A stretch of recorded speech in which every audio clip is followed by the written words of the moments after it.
Hello and welcome from Split. Good evening. And tonight I'm going to talk to you all about doing God's will. And when I was praying in front of the Blessed Sacrament, I was asking Jesus about the theme for tonight's blog, and I felt him tell me very direct into my heart, "Thy will be done, not yours." So that will be the title, I believe, I feel. And then I asked Holy Mother for more inspiration. So I remembered it was the 2nd of the month, and every 2nd of the month Our Lady appears in Medjugorje to give a message to Mariana Saldo for the world of unbelievers. And I suppose we're all unbelievers because we always have doubts and things, so I would class myself as an unbeliever to an extent. And her message, the main theme that stuck out, the main part of the message that stuck with my heart was, many of my children are being called, but many are not listening because they are on two minds. And that to me means that Our Lady's calling many of us to do God's will, but we're stuck in our own rational human thinking and not thinking in God's way and God's will. And that's what she's trying to say. And we have two choices. We can do our will or God's will. It's up to us. But I would rather do God's will because He created us. He's divine. He's omnipotent. He's awesome. He's all-knowing. So I would put my money on God being all-knowing. And because He can see outside of time and space, my money would go on Him. So that's why I would rather trust His thinking than a human thinking. Because our thinking's flawed. If we really humble ourselves, we should believe that our thinking is worth nothing compared to God's.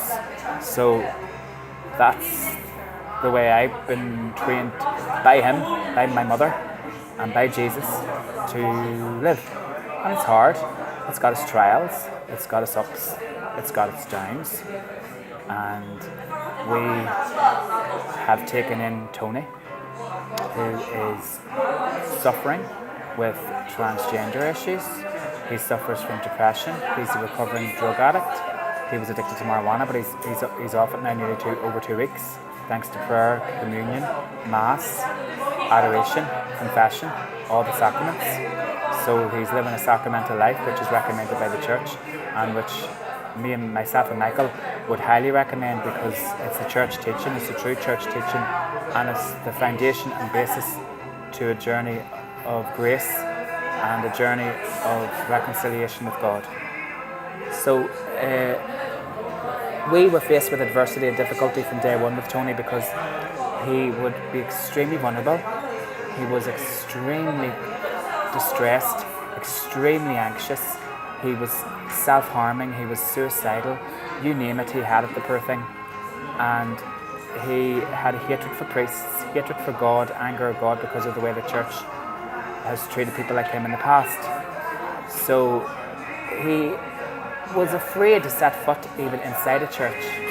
You know, he wouldn't even enter in a church. The fact that he's going to Mass twice a day is a miracle.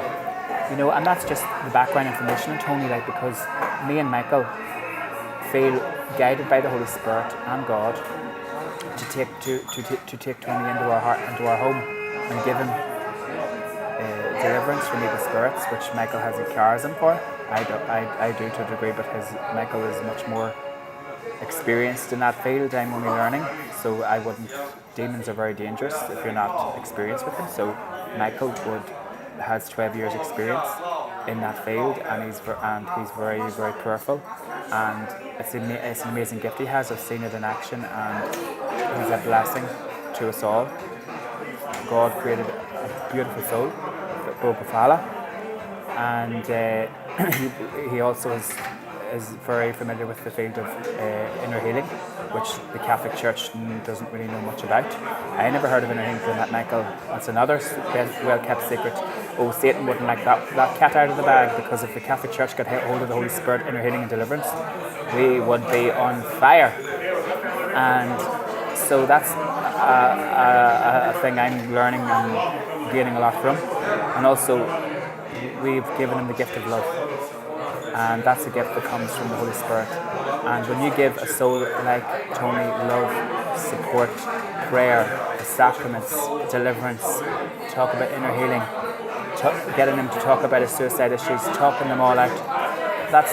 We lived in a culture where we didn't talk about our problems, talk about our issues, talk about masturbation, pornography, suicide. All these were under rug swept, and when you actually talk about these issues, these things become onward to a healing and a comfort, and you're at peace when you do that.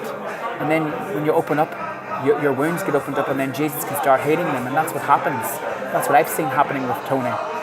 And now Tony is not smoking weed for nearly 3 weeks now, and that's a miracle. He's going to Mass twice daily. He's going to a weekly confession.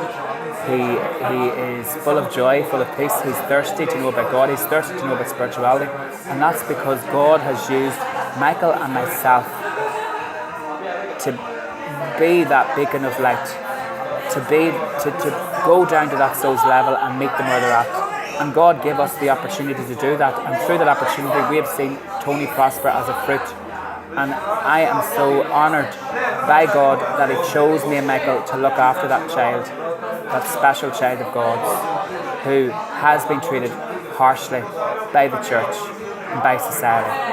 And we've even experienced it firsthand when we tried to get Tony into the local charismatic prayer group, the David community, and we were faced with adversity there by the leaders. We constantly sent them messages, constantly said how urgent a case Tony was. He was suicidal, he needed community, he needed love and support, he needed to be part of a prayer community. It took us nearly a month and a half to get Tony into the group, into the monthly programme. And then when we did get him in, Tony didn't get any messages from the leaders. He felt they didn't like him. He didn't feel supported. So then when he voiced this issue to one of the leaders, and the leader said, "Oh, you must obey your leaders." He didn't want to come to the meeting because he didn't feel loved, and the leader threw it back in his face and said, "Oh, you have to obey your leaders. You must come." There was no mercy, compassion, or any feelings for how he was feeling, or how vulnerable he was, or how rejected he felt. It was all bombarding with rules, regulations, something that traditional Catholicism unfortunately has poisoned the church with. And that's what we and I'm telling the truth. I'm standing here, sitting here, telling you how it is, because this issue needs to be resolved, and the fact that this has happened is an absolute disgrace. And it just shows lack of compassion, the lack of urgency for this issue when this has happened. And then God gives people a window for a certain period of time. He's patient till a point, then He closes it. And it was only after months of negotiating and no communication from the leaders then decided to tax Tony whenever he was better and everything was done. And it's too late. You know, Tony even voiced this himself to the leaders, that I'm sorry, you missed your opportunity. It's too late. Seamus and Michael have helped me, and I'm getting help and support elsewhere. It's too late, and that's fair enough. And we feel that we have been neglected ourselves by this community. And don't get me wrong, there's been a lot of people in that community that have helped us, but there could have been more done, because we and Michael both needed help at the same time as well. We couldn't do this on our own. We needed that love and support that we feel God guided us to that community, for us to get support, to get love, and to be accepted by the leaders, to talk to the leaders, to educate them. And there was a meeting in Zagreb a few weeks ago, and there was a talk given at the prayer meeting, and what was highlighted at that meeting was good, but there was one issue missing. The issue of what is Croatia going to do about the current crisis in the church with homosexuality. It's not going to go away. It's not going to be dealt with.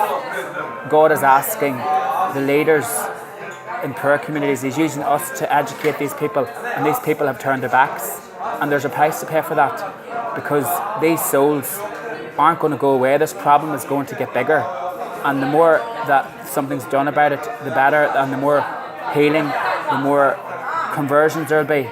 But it doesn't just happen right away, and it doesn't just fall from the sky.